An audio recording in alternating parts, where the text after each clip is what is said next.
finished. Tapos na. Ayan. So, pag ikaw nanonood ng pelikula, ay ang inaabangan mo lagi ay yung dulo. Tama ba?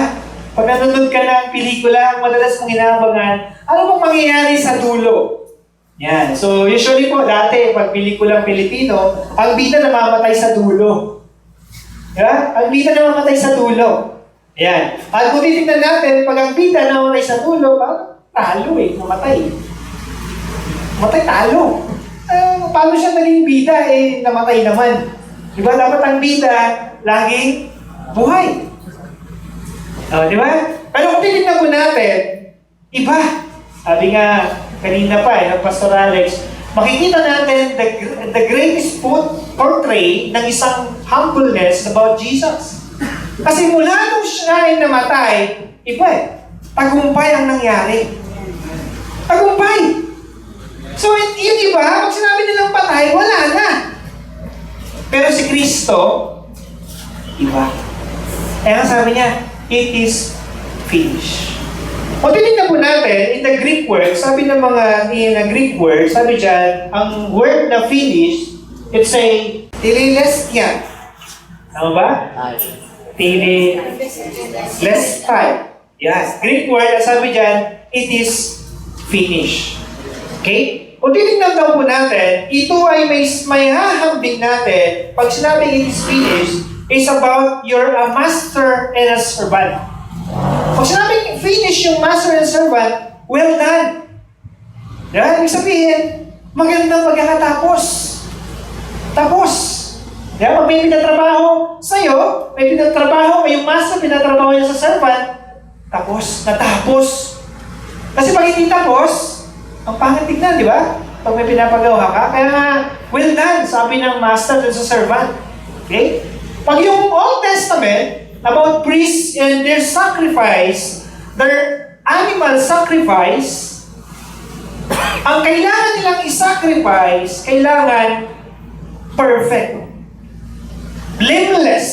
Kumbaga, yung isasakripisyo nilang, papatayin nilang hain, handog, ay kailangan walang kapintasan. Siya yung pinakamaganda sa lahat. Kaya nga perfect. Perfect. Maganda. At yung nakulong, prisoner, masasabi daw na ito ay tapos pag ito ay bayad niya na lahat yung kanyang utang. Kaya nga, it is finished. Na kung titignan natin na si Kristo ay pinahirapan, sobrang pahirap. Kanina pa kinukwento. Pag yung latiko, matutuklap yung balat mo. Di ba? So grabe, pag matutuklap yung balat, masugat ka na nga lang, masakit na. Hindi pa yung natuklap. Masugat na. Pero yun, ilang beses siyang pinalo ng ating Panginoon. At kung titignan natin, some say, it is finished, na natapos na yung kanyang paghihirap. Pero hindi talaga yun. Hindi talaga yun eh. Ang natapos doon, kapatid, ay nabayaran na tayo. Bayad ka na saan? Sa kasalanan po natin. That because of Jesus Christ, sabi niya, it is finished. Tapos na. Tapos ko na eh. Ibig sabihin, yung tungkulin ng ating Panginoon si Kristo sa lupa, natapos na. Tapos na yung task niya. Kaya nga, pag ikaw ay isang master and servant, well done, tapos na, nagawa mo na eh. At bilang isang mananampalataya, kapatid, kailangan din matatapos. Di ba? Kailan mo sasabihin, it is finished. Di ba? Pag na-meet mo na si Kristo. Hanggang hindi mo pa na-meet ang ating Panginoon, hindi ka patapos. Kaya sabi mo sa katabi mo, huwag kang magsawa. Diba? Kasi tayo, hindi natin tinatapos eh. Nagkukwento kami kahapon ng misis ko, Sister Janet, galing kami ng prayer meeting. Sabi ko, ano kayo namala ko sa tatay ko? Sabi ko, kasi yung tatay ko, sabi ko, tatay ko kasi Christian, pero pabalik-balik. Natigas ng ulo. Eh, dami ng meron lang ginawa sa kanya. Buti na lang hindi ko namana yung ganong ugali sa tatay ko. Diba? Kasi minsan, although Christian na siya, umiinom pa rin pag niyaya ng mga kamag-anak namin. Parang di siya tumatanggi. Yun, di tumatanggi. Sabi ko, di ko salamat sa'yo, di ko namana yung ganun. Sabi niya, alam kong namana mo isa. Pag gumawa ka, hindi mo natatapos. Pag may ginawa ka, hindi mo siya tinatapos, inumpisa mo lang. Start, di mo natapos. Di ba? Meron pang ganito dito? Pag ginawa niya, hindi rin niya natatapos. Inumpisahan lang niya. Marami. Di ba? Umpisahan mo lang, tapos di mo natapos. Nakaang na to. Tayo bilang isang mananampalataya, si Kristo, kung titignan natin, siya yung napakagandang imahe. Bakit? Meron siyang purposely sa lupa at tinapos niya ito. Alam niya eh. Kaya sabi niya, it is finished dahil tapos na nga. Nagampanan niya na yung tungkulin niya dito. Ikaw bilang isang mananampalataya. Tayo bilang isang mananampalataya eh. Habang nandito ka, meron kang tungkulin sa ating Panginoon. Hindi mo sasabihin, matagal na ako naglilingkod sa Diyos. Mula pagkabata ko. Di ba? 10 years, 20 years. Yan. Yan tanong, ngayon naglilingkod ka pa ba? Tinapos mo ba? Di ba? Pag hindi mo tapos, hindi mo pwedeng sabihin, it is finished. Pag gagawa mo lang po na natapos mo yon, pag natapos mo na, sabi mo din, it is finished. Bilang isang mananampalataya, masasabi mo lang, it is finished. Pag nakita mo na ang ating Panginoong Kristo. Pag nakita mo na, at kung titignan mo natin, yung kabayaran ng kasalanan po natin, makikita natin. Kaya nga doon yung tayo dati, we are a prisoner. A prisoner of sin. Kulong tayo dati. Tayo, makasalanan tayo. Pero pinalaya ka ng ating Panginoon, sabi nga po kanina, the great example ang nagbayad ng kasalanan natin, si Kristo. Bilang isang tao, napakahirap bayaran yung kasalanan ng iba. Kahit pa kapatid mo, di ba? Kahit pa asawa mo, siguro hirap. Bayaran mo yung kasalanan na hindi mo namang ginawa. So yun ang isang bagay na napakahirap, pero si Kristo, hindi siya nagdalawang isip because it is His task habang siya ay nandito sa lupa. Dahil nabayaran na po niya ang ating mga kasalanan. Nabuhay ang ating Panginoon dahil merong purpose. May purpose ang Diyos sa buhay natin. Kaya sabi mo sa katabi mo, may purpose na. Yes, may purpose tayo. Sabi, ayaw ko maging pastor. Sa totoo lang, ayaw ko din. Ayaw ko nga tumayo eh. Tumayo lang ha. Gusto ko nandyan lang ako nakaupo. Pwede nasa dulo ako. Kasi po ako, may sakit kasi ako. Hindi ko obit. Hindi ko obit, takot kayo eh. Ako kasi pag nakakita ko ng maraming tao at kinakausap at pinapansin mo ako, nagpapawis ako. Hindi ko alam kung bakit. Pero salamat sa bawas-bawas na. Dahil talaga, nung unang-una ko magtulong sa ICU, sabi ko, grabe. Pwede na akong magbihis. Pigain ko yung damit ko. Sabi ko na si Johnny, sir, magpunas ka muna ng damit mo. Kasi talagang basang-basa. Yan. And during my college time, talagang limit lang yung aking, di ba? Pag may college time, may recitation. It's a very limit time. May oras lang, may minuto na kailangan kong tumagal doon sa harapan. Or else, maliligo ako sa pawis. Yan. Pero salamat sa Lord. Unti-unti binago ng Diyos. Pero pa naman, pero hindi na ganun kadami. Siguro ngayon, ngayon, kanina pa ako nasa arawan, baka nagbihis na po ako. Kahit aircon. Naranasan ko na sa Baguio kami, pawis na pawis ako sa Baguio. Ang lamig. Pero pinagpapawisan na ngayon. Pero salamat sa Lord, tunay nga na napakabuti ng ating Panginoon. Because we live purposely. Kagaya ng ating Panginoon, nabuhay siya dito sa mundong ito na may purpose. Alin? Para ipakita kung sino ang Panginoon. Para ipakita na siya, pinakita niya nagpakumbaba siya. Pinakita niya siya, nauuto, siya nauuhaw. Pinakita niya na kahit na siya ang Diyos, grabe ginawa sa kanya. Di ba? Kung ikaw na nga lang di ba? Na kung may katungkulan ka, di ba? Parang pag ikaw ay nasa huli, parang ayaw mo. Gusto mo, nasa harapan ka lagi. Bakit? Because meron kang katungkulan. Pero si Kristo, isa na siyang Diyos. Pero grabe, yung pagpapakumbaba niya. Kaya tayo bilang isang mananampalataya, kung titignan po natin, the Lord, yung sakripisyo ng ating Panginoon has become perfect. Nung sinabi niya, it is finished. Kaya nga po, sabi niya in the book of John, chapter 17, verse 4, I have glorified thee on the earth. I have finished the work through the work which do give me to do. Tinapos ko yung gawain na dapat kong gawin. Kaya tayo mga kapatid, tapusin natin. Diba? Sabi nga kanina, may purpose tayo Tapusin natin. Huwag tayong titigil.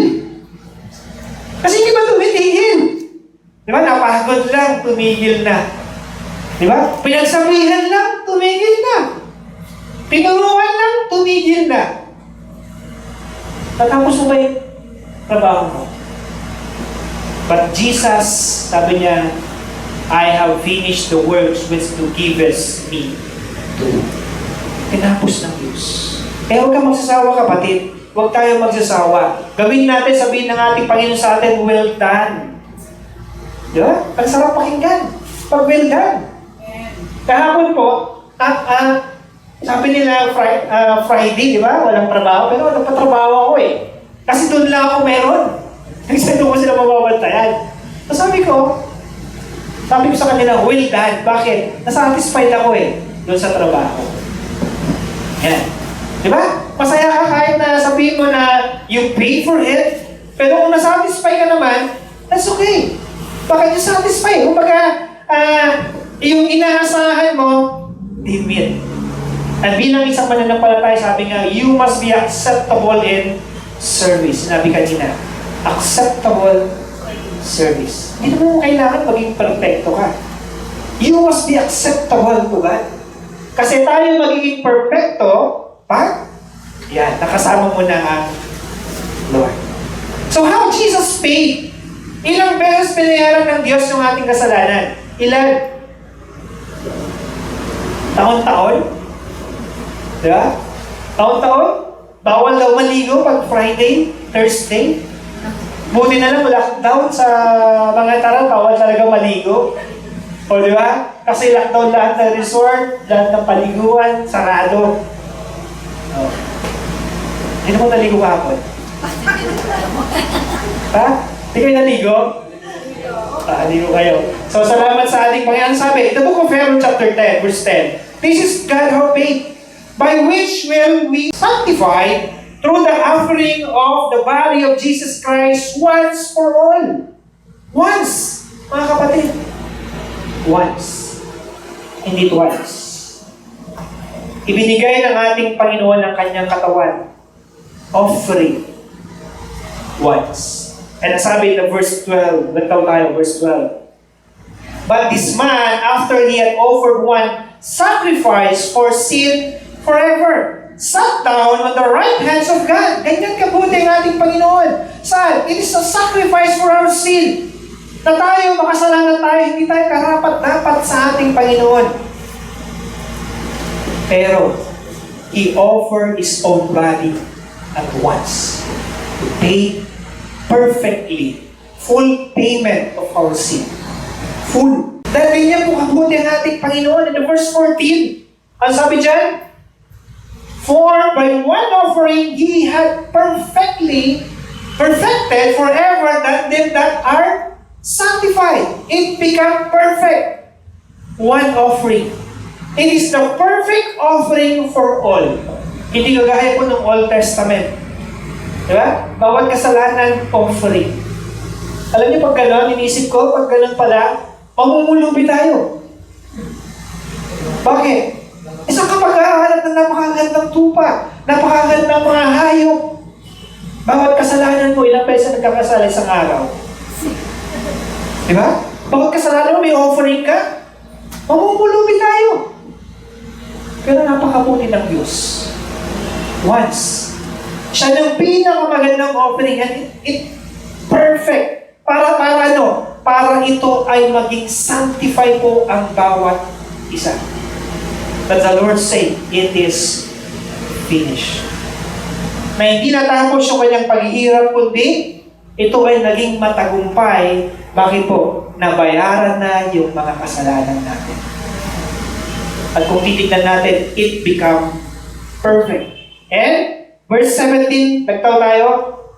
Verse 17, under sin and iniquities, where I remember no more.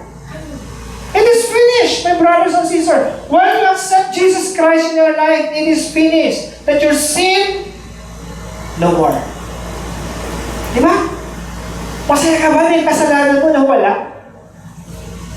Nung titignan natin yung mga kasalanan po natin, napakarami mula paggawa na.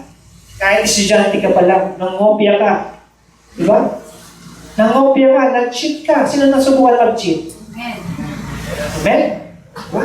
Hey, kami lang. O, di ba? Mahirap yung subject.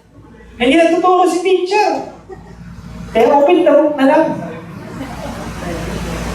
Makasalanan ba yun? Hindi. Ay, hindi ko masalanan yung pastor kasi umasa naman ako eh. Ganun ba yun? Eh, tumulong yun eh. Kasalanan po yun. Pero once nakilala mo ang ating Panginoon, may ka ng tawad sa ating Panginoon, sabi na God is faithful to forgive our sin.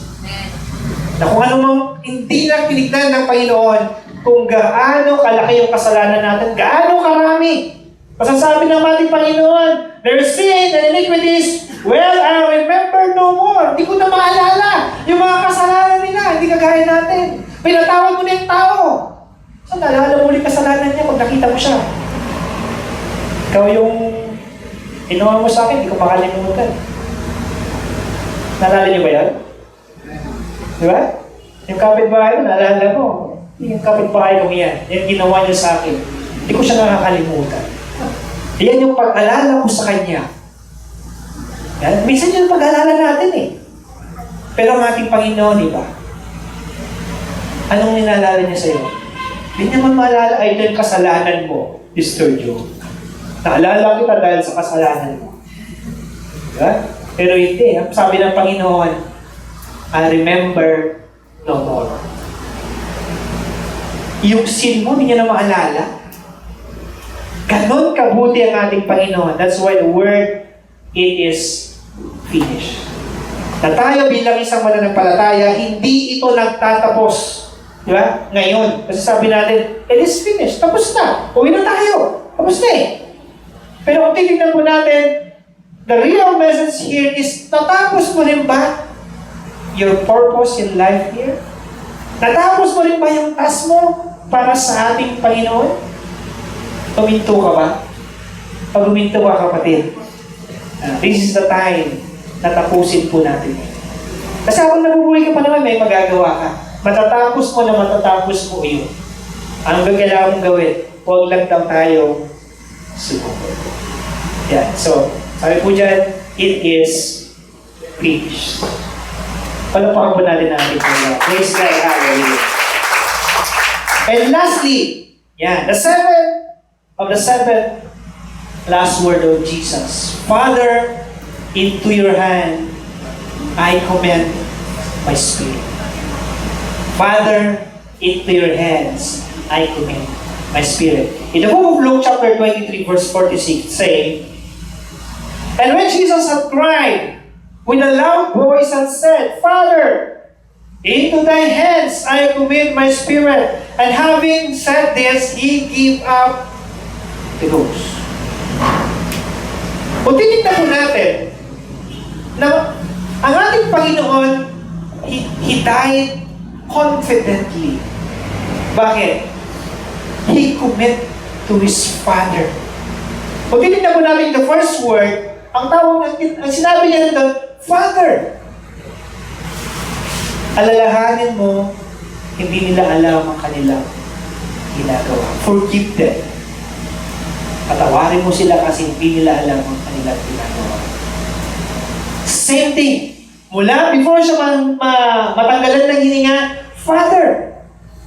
The word Father means namatay po siya na may confidence and security. Secure to what? Na tapos na ang lahat. Na ipinagkakaloob niya na sa Diyos Ama ang lahat. That, kung titignan po natin, into your hands. Into your hands. Kaya kapag nanalangin tayo. And you will be done, Lord. Into your hands. And why? Dahil pag nanalangin ka lang ganun, you are confident that the Lord will answer you. Diba? Lord, ikaw na po ang bahala. Kinukumit ko na sa iyo ang lahat. Na tayo bilang isang mananampalataya, kung titignan po natin, na ang Diyos po natin, iba. Diba? Na bilang isang mananampalataya, ibigay mo sa Diyos. Binigay niya na lahat eh. Ito na, lahat na. Kasi, bakit? He done his part. He done his part. Ginawa niya yung part niya. At tayo bilang isang mananampalataya, sometimes, sa kanina nga sabi ko, you have the personal request to God. And your personal request to God, it will be grand. Kailangan gawin mo yung part mo. Gawin natin yung part natin. And di porket nanalangin ka sa ating Panginoon, tutugunin ka. What is your part? Anong ginawa mo? Diba sabi nga nila, nanalangin ka, mahulog yung bayabas. Pwede mo naman pala abutin. Inihintay mong mahulog hanggang mabulok para mahulog na. Or else, di mo na siya makain. Same thing po tayo bilang isang mananampalataya. Na tayo, we commit to God. Lahat ng gagawin natin, bigay natin sa ating Panginoon. Anong ginagawa mo? Everything that we do. Kasi kung hindi po natin gagawin yung mga bagay na yun, ano po nangyayari? Nagsasawa ka. Tinatamad ka. Ano pa? Pagod ka. Yes, nakakaramdam ka ng pagod. Pero alam mo, pag ilugumit mo ito sa ating Panginoon, yung pagod mo, madaling nawawala. Bakit? Kaya nung ginukumit? Sa Diyos. Bakit ka nandito? Kasi nirequire ako ni Pastor. Nirequire ako ni Bishop. Bakit ka nandito? You must commit to God. Bakit ka pumunta sa Sunday service? Alam, gusto ko lang man wine? Yes. Pero the main purpose, my brothers and sisters, ibinibigay mo ito sa ating Panginoon. Balik tayo doon, in the word of Father, sabi dyan, He died confidently in security. He quote in the book of Psalms chapter 31 verse 5, sabi po dyan, in thine hand I commit my spirit. Yeah? 1,000 years ago din. Kanina, pinalikan tayo ni Pastor Alex. 1,000 BC. And the Lord also quote this in the book of Psalms, that into thy hands I commit my spirit. Thou hast remembered me, O the Lord, God of truth. So kung titignan po natin, hindi niya tinatawag ng ating Panginoon yung sarili niya. He quoted the Bible verse. At napakahalaga po sa atin, kung titignan po natin, what is the lesson we learn in the Father, into your hands I commit my spirit. Una, Jesus died confidently. Namatay ang ating Panginoon confident. Nakakita na ba kayo ng namamatay, hindi siya confident? Diba natatakot? Tignan mo katabi mo. Yan. Kasi pag may namamatay, nakakatakot. Hindi ka lang takot sa COVID. Takot ka rin na mawalan. Yes, masakit po yun. Pero sa physical body, wala po tayong ibang pupuntahan today. Yun din na yun. Wala nang magagawa. You like it or not, doon ang punta natin. Ano kailangan natin gawin? Kaya kailangan natin magawa din natin yung part natin. Why? So do that. Pag tumating yung panahon na yon, hindi pa dumating yung resurrection, nahabutan ka ng kamatayan, you will die confidently. The same as Jesus Christ died confidently. Bakit? Kasi binigay niya na sa Diyos. Father. And secondly, Jesus died to fulfill prophecy. To fulfill. Kasi pag hindi rin namatay si Kristo, wala rin kaligtasan. Kaya nga po, all things work together. Lahat ng bagay na nangyari po sa atin, kung ikaw ay mananampalataya sa ating Panginoon, it is your good. Kahit sabihin natin, hindi ito maganda ang araw ko, pero sa Diyos, para sa Kanya, maganda lahat ng bagay na nangyari sa'yo. At sabi dyan, Jesus died to fulfill prophecy, then come the soldier and break the legs of the first, and the other things was crucified with him. But when they come to Jesus and saw that he was died already, they break not his leg, but one of the soldier with a spear pierced his side, and forthwith come were out blood and water. Ano ibig sabihin nito? Kung titignan po natin, doon sa kaugalian pala, according to Bible scholars, sa kaugalian ng mga Romans, para makita mo daw na patay na yung isang tao, pinabalihan nila ng buto. Siguro para umaray ulit. Yeah? Para makita nila na patay na. Pero kung titignan natin, pagdating kay Kristo, iba. When they come to Jesus and saw that he was dead already, they break not his leg. Iba, ginawa sa kanya. Anong ginawa sa kanya? But one of the soldier with a spear, talagang sinigurado nila na patay na si Kristo. Kung titignan natin physically, he is died. Hindi siya nagkukunwari patay. Kasi talagang sinigurado eh. Kasi kung pinalayan ka lang ng buto, pwedeng buhay ka ba? Pero siya, talagang tinusok para siguraduhin patay. To fulfill his promise. Kung titignan natin, verse 36, and this thing were done, that the scripture should be fulfilled. Ito daw, a bone of him shall not be broken. This is the prophecy. Na yung kanyang buto ay hindi, yan, naputol-putol. And again, another scripture said, they shall look on him whom they pierced. So this is the fulfillment of the prophecy, yung kamatayan ng ating Panginoon si Kristo, na kung saan, yung kamatayan po niya, ito ang nagbigay sa atin ng pag-asa. May pag-asa.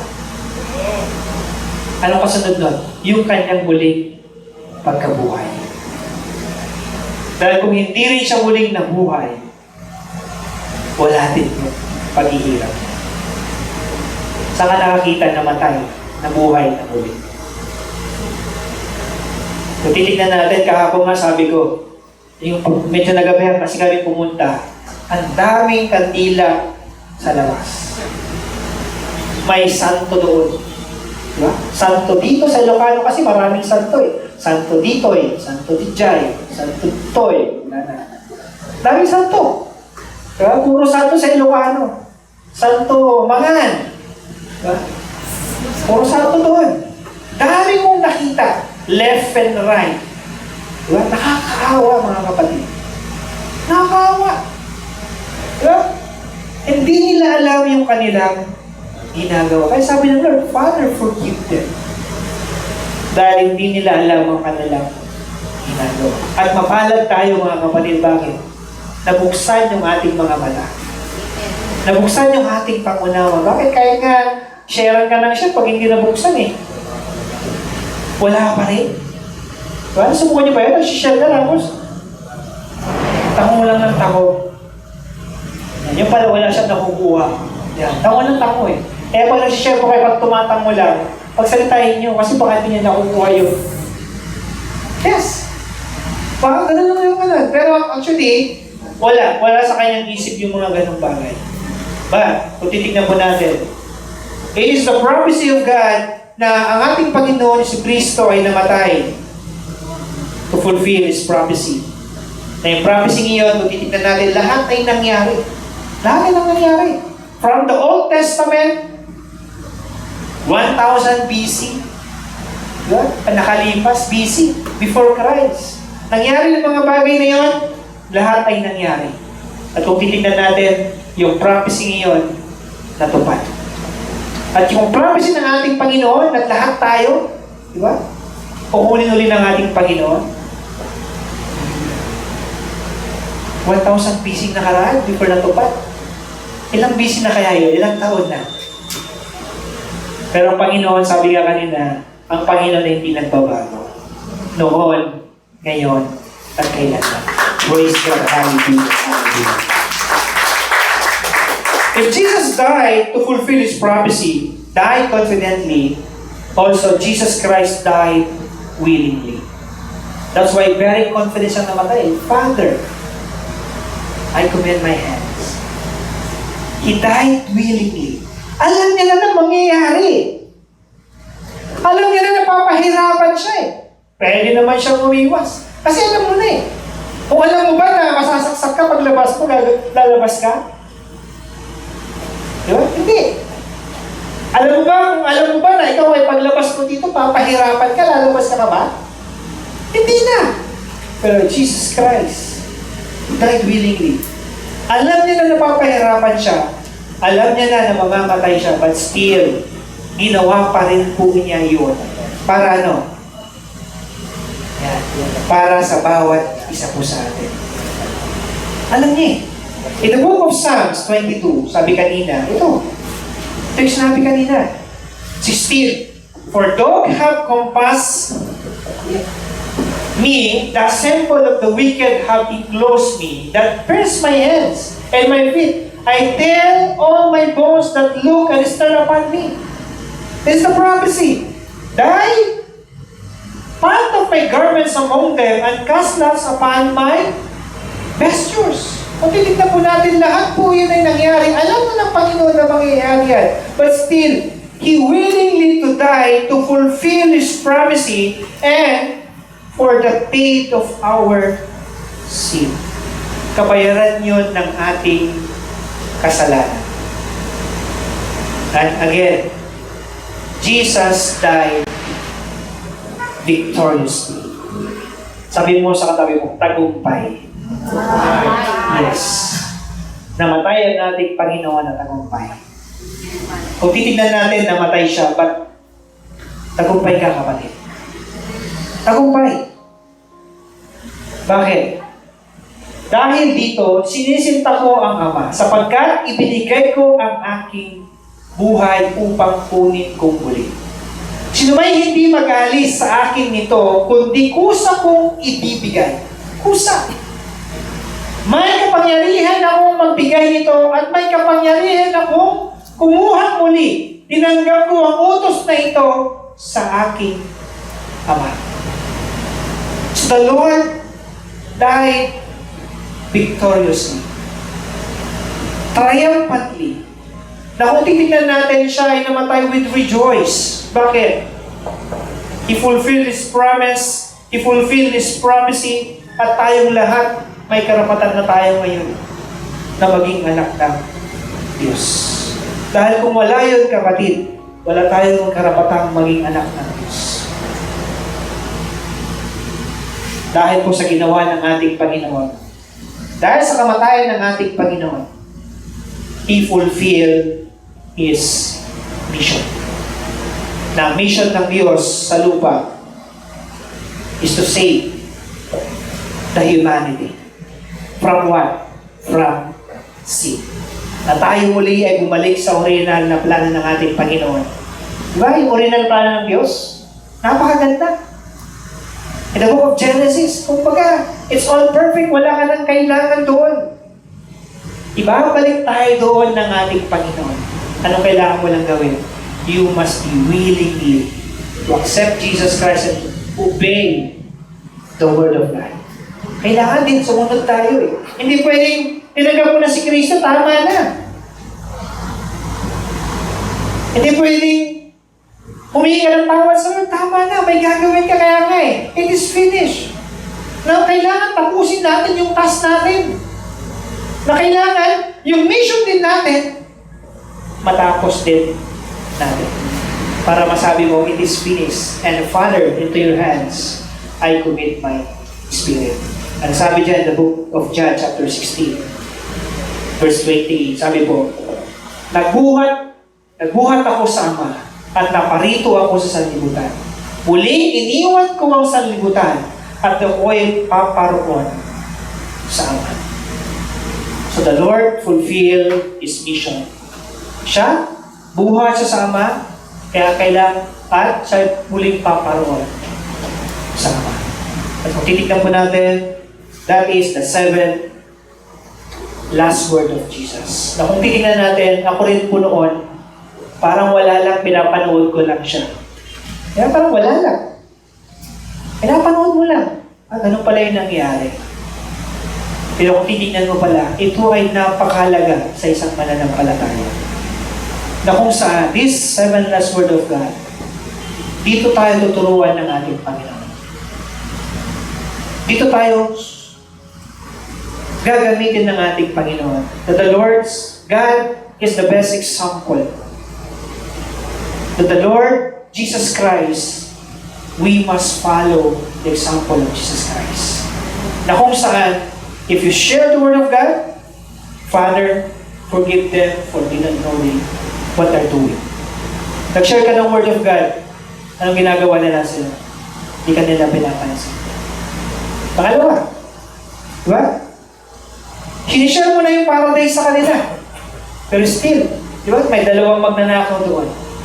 Yung isa tumanggap, yung isa hindi. Ganun din tayo. Isa ka doon sa tumanggap. Yung iba, ayaw tanggapin. Alam na nga nila na meron silang Diyos. Kung titignan po natin, the Lord Jesus Christ Himself, siya bilang isang tao, naramdaman niya yung paghihirap. Same thing po sa atin. Alam ko, kanya-kanya tayo ng paghihirap po dito. Kanya-kanya tayo ng pagpapagal. But still, kailangan nating tapusin yung task natin.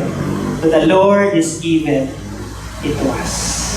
Maraming salamat po. Pagpapako po natin ang ating. Praise God.